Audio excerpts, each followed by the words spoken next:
السلام عليكم ورحمة الله وبركاته كلنتي وناسن داوديال dhageystayaal meel kasta dunida aad ka joogtaan ku soo dhawaada barnaamijkeena dhalinyarada oo ka daawataan toddobaad walba oo kana dhageysataan telefishinka qaranka Jamhuuriyadda Soomaaliland iyo idaacadda raadiyo Hargeysa codka Jamhuuriyadda Soomaaliland maanta barnaamijka waxa igu martiya Sumaya Maxamed Cabdulaahi oo kamid ah haldoolka dhalinyarada Jamhuuriyadda Soomaaliland gaar ahaan ururada bulshada ee ka dhisan caasimadda Jamhuuriyadda Soomaaliland Sumaya kusoo dhawo barnaamijkeena dhalinyarada oo ka daawataan maalin kasta toddobaad walba raadiyo Hargeysa iyo telefishinka qarankaba marka hore Sumaya inteenan u guda galin barnaamijkeena taariikh nololeedkaaga halka ku hana qaaday halka inooga bilow waa mahadsantahay saxafi dhammaan way mahadsan yihiin hawlgaleennadu haddii aan anigu iska bilaabo magacayga waa Sumaya Maxamed Cabdulaahi waxaan ku dhashay Jamhuuriyadda Soomaaliland gaar ahaan caasimadda Hargeysa waxaan ka bilaabay waxbarashada dugsi Qur'aan waxaan ku xigsiiyay maxad haddana waxaan dhameeyay sanadkii u dambeeyay aan noqday oo Ilaahay ii soo khatimay dugsigii sare muddooyinkii u dambeeyayna waxaan ka mid ahaa howlwadeennada arrimaha adeegga bulsho kulli taariikh saasi balaaran madaxii intaas bay taariikhda iska tahay waxaad kamid tahay ururada bulshada ayaa ka shaqeeya waliba gaar ahaan gudoomiyihii baa tahay ururka leedahay wehelka dhalinyarada horta wehelka dhalinyarada maxaa loo aasaasay wehelka dhalinyarada wuxuu u taagan yahay ama uu aasaasan yahay muhiim u yahay dhalinta wehelka dhalinyarada wuxuu aaminsan yahay in dadka oo la dhisaa ay ka horeyso dalka oo la dhisaa dad dhisan ayaa dal dhisan kara mar kalena waxa uu wehelka dhalinyaradu uu garab istaagaa dhalinta Soomaaliland ama Jamhuuriyadda Soomaaliland si guud ahaaneed waxaan inta badan xooga saarnaa sidii aan wax ugu kordhisan lahayn ama aan kor u qaadi lahayn wacyiga dhalinta haddii noqoto dhan aqooneed iyo haddii noqoto dhan kalaba kulli intaas ayaa ugu muhiimsan sababta u taagan yahay wehelka dhalinyaradu imse xubnood buu ka koobay ururkiina waqti xaadirkan 29 xubnood 29 xubnood oo ka dhisan gobolada dalka waxaan howlwadeena ku leenahay Gabiley iyo Burco goobihii kale Berbera iyo meelaha midanta la wali meynaan gaadhay ma booqateen wali xarunta akhriska qoraalka Gabiley librariga waxba ka soo qabateen tiimka howlwadeennada noo ay halka joogaan inta badan si taxanaabay barnaamijyo ugu soo tabiyaan tababarano ugu qabtaan tababarada aad qabataan maxaa kamid ah wax kasto wacyiga dhalinta korinaya waxa kamid ah public speaking-nada waxa kamid ah fagaarka hadalka waxa kale kamid ah adeeg arrimaha bulsho inuu qofku fahmo fahan guud ka qaato waayo markaad wax fahansantahay waad wixii ka shaqeyn kartaa marka dhinac kasto ay dhalinta u baahan yihiin in laga dhiso inta badan oo ka dhisna dhawaan waxa qabateen xaflad ba qabateen aad ku dhiirigeliseen hooyooyinka waxbartay dhawaan waxbarashada bilaabay door intee leeg bay kaga jiraan bulshada hooyooyinkaasi waxbarashada sideen wada ogsoonahay hooyadu markay wax barato waa guriga wax bartay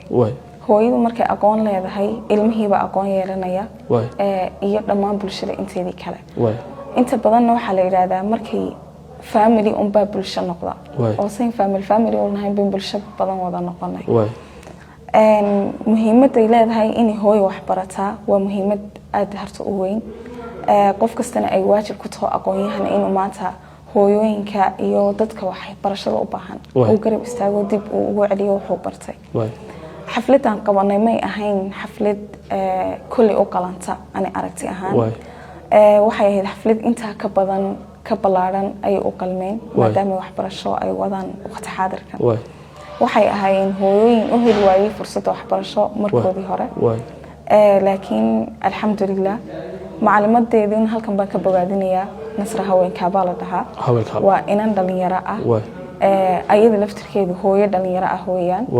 waxaynan inteena badan bulshadu aynaan garan bay garatay waxay garatay inay wixii ay baratay ay dib ugu celiso hooyooyinka suuqa nolol maalmoodkooda ka soo si bilaash frontier waxay naga ahayd in garab istaagay dhiirigelin maadaama anagu dhalin u taaganay marka hore dhalin u shaqeyno dhalin caawino garab istaagno waxay naga ahayd inaan anaguna ku bogaadino intii aan awoodnay karankayga aan ka garab qaadano xafladaasi يا markaad xafladaha qabanaysaan iyo munaasabadaha ku dhiirigelinaysan arrimaha bulshada yaa gacanidi ka siiya inta badan adeega bulsho ururo badan ba ka shaqeeya kaygu kaliya tamaha ururada ka shaqeeya inta badan dhamaantood ayaga iswada kharash gareeya ama wixii ku baxay barnaamijyadooda iyo xafladahooda ayaga un ba inta ugu badan isku qaba mararka qaar ba waxa jirta dadyow kala ay soo yara wax naga geystaan ama gacan naga geystaan wadadiyooga maalqabeennada ah maalmaha qaal markaan u leenahay barnaamijyo aad weyn oo kale aan u bandhigno ay deetana gacan ka geystaan mararkaas dhacda inta badan laakiin dhalintu ayaga isku qabo wixii markaba ganacsatada kamid ah ganacsatada dalka ayada dhiirigelisa mararka qaar dawladda gacan ka heshaan iyo ururka sanduuqa dhalinyarada inta badan sanduuqa horumarinta dhalinyarada inta badan waxay ku xiran tahay marba dadaalka halku gaarsiin yahay dhalinta adeega ka shaqeynaysa hadii ay xiriir la leeyihiin si toos ugu tagi karayaan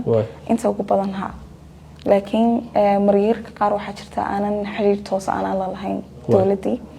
taas caqabad yar keenta maadaama anagii dawladii aanan xiriir toos lahayn in mararka qaar aan isweyno kale waxay ka hortaagan kullu waxaan oran karnaa dadaalkayga anagu baa isku hayna kullu anagu baa isku haynaan filaya kulaalka laakiin waxa ka filaysan gacan waa ka filaysan dawladda طبعا qaranku wuxuu u taagan yahay dhalintiisa weeyaan iyo bulshadiisa waxbarashada habluhu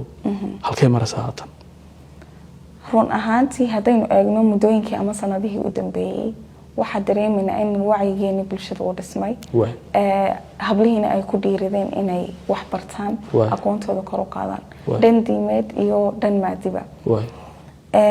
habluhuna inta ugu badan imanka waxaa arkaysaa inaan dhan maadiya dhan diineedba ka dhisan habluhu waxay imanka bilaabeen xataa hablihii diinta khaaska u gaarka ahaa inay fahmaan in maadiguna uu muhiim u yahay oo diintu iyo maadigu iskaba markaa waxaan filayaa muddooyinkii u dambeeyay wacyigu aad buu dhismay hablihiina aad bay u badatay waxbarashadoodii daawadayaal dhageystayaal waxaad nagala socotaan telefishinka qaranka Jamhuuriyadda Soomaaliland iyo idaacadda raadiyo Hargeysa su'aasheena kale ku weydiin lahaa xirfadaha habluhu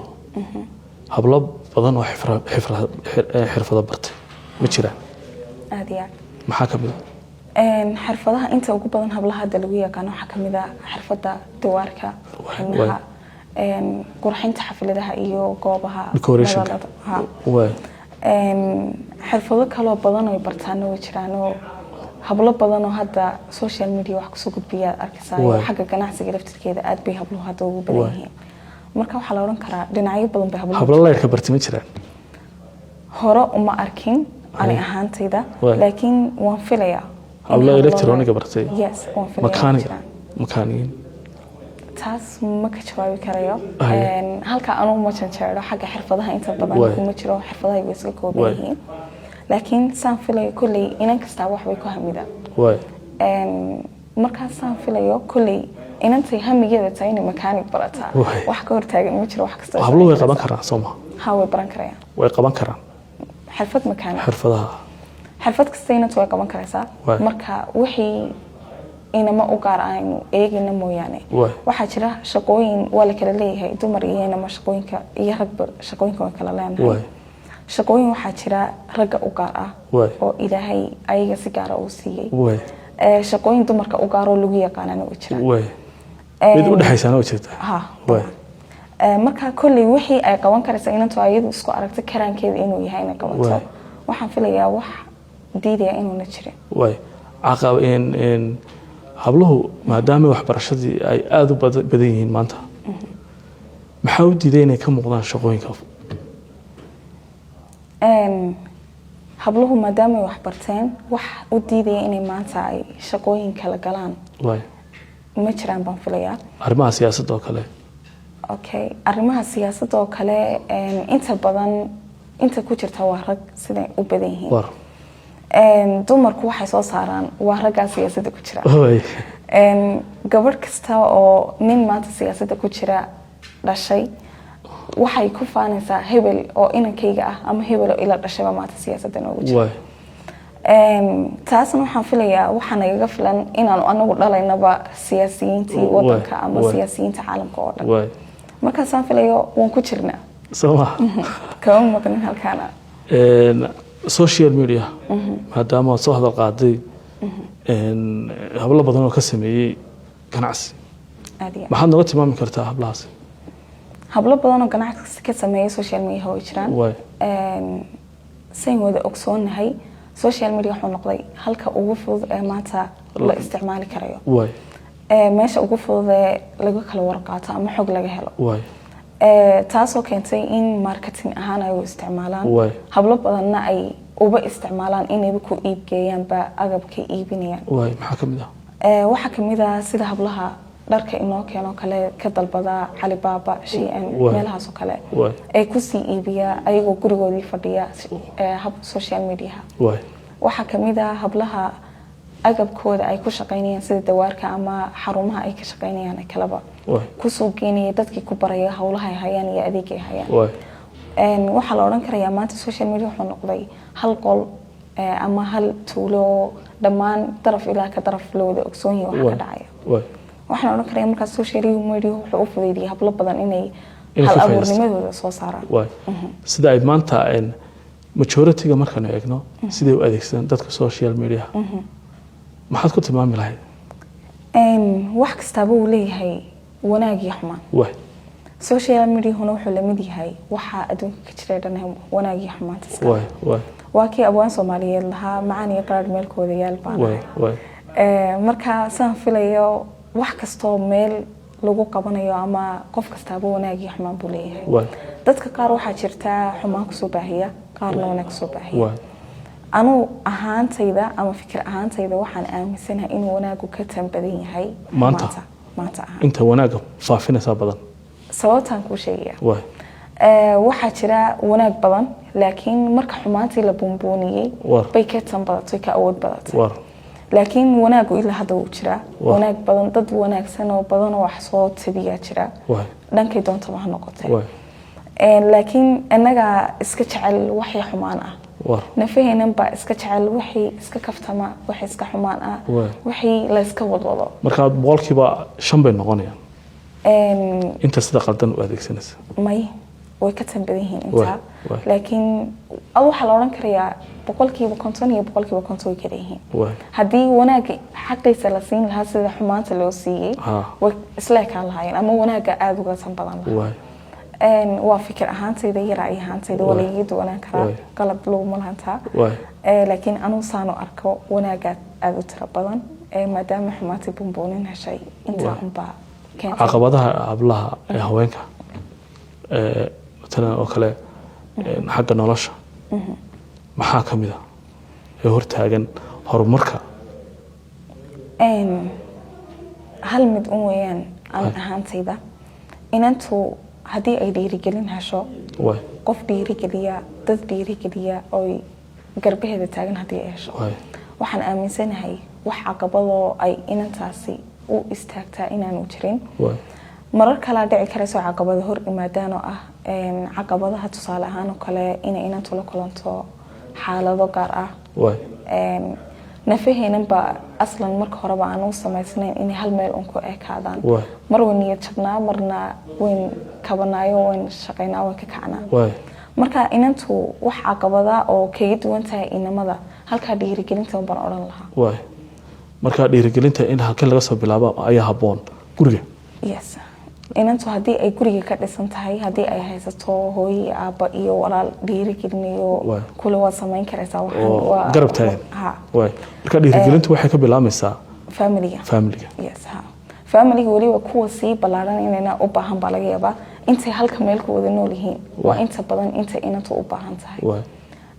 haddii intaa ka hesho dhiirigelin iyo bogaadin inta ugu badan inantaasi waxay noqotaa inan meel ka soo baxdo meel lagu tiriyo maxaad fikiraad u haysaa bulshada maadaama gudoomiyihii tahay ururka dhalinyarada wehelka maxaad uga faa'iidaysanaysaa barnaamijkan hal fariin baan diri lahaa dhalintu waxay aaminsan yihiin waxyaabo badan hal abuurnimo badan baa ku dhex jirta waxaan dhahnaa inta badan ma shaqeeyaan dhalintu shaqo la'aan baa jirta waxaan aaminsanahay hal abuurnimada dhalinta ku jirta haddii laga faa'iideeyo la soo saaro inuu wadankeenu horumar ballaaran u gaari lahaa waay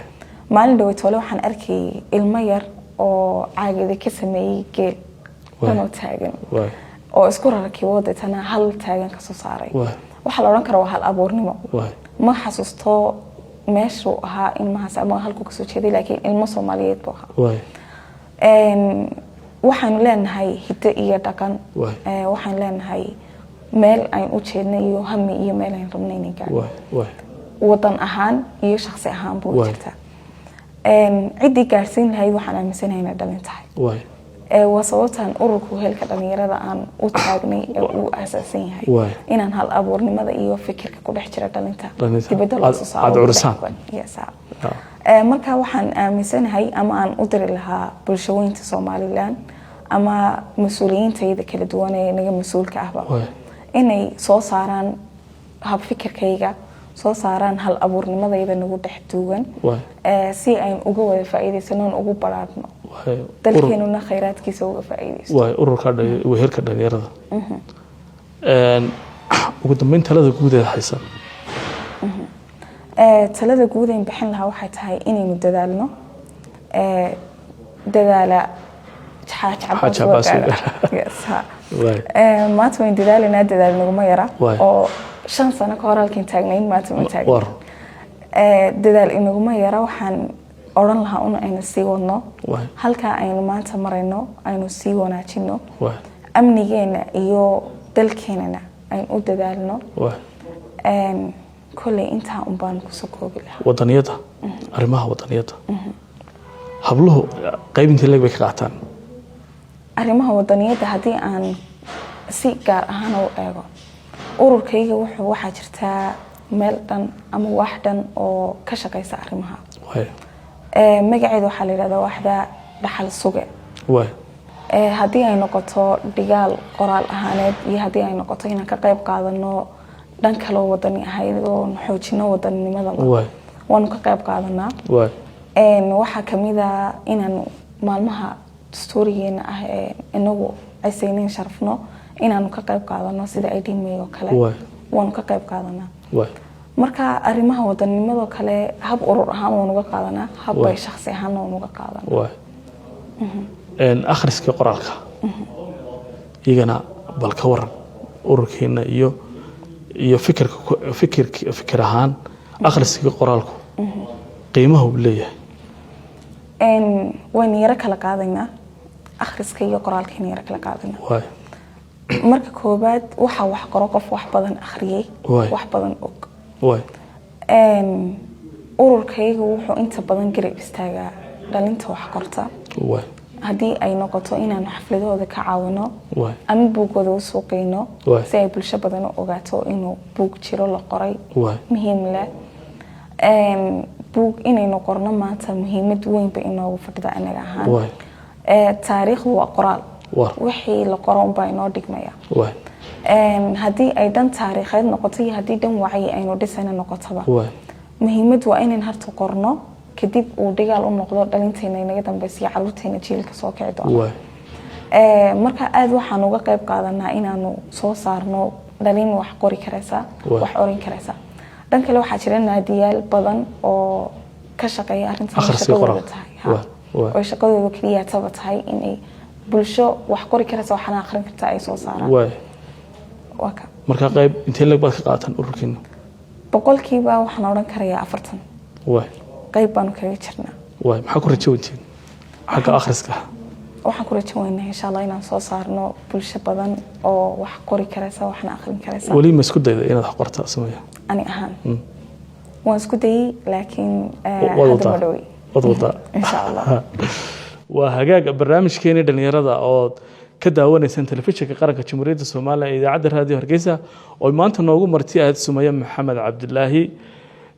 intaas uu noogu egyahay kamaradaha iyo farsamada waxa naga caawiyay gacmihii barakaysna Cabdixamiid Cabdiqani Jeene Jilbacuur iyo farsamadii isku dubaridkii maskaxdii Jimcaala oo Cali Baadiye habeyntii Cabdiraxmaan Saleebaan intaan ku kulmi doono barnaamijkan oo kala waxaan iskaga tagi doonaa kulanti dambe iyo amaana Allah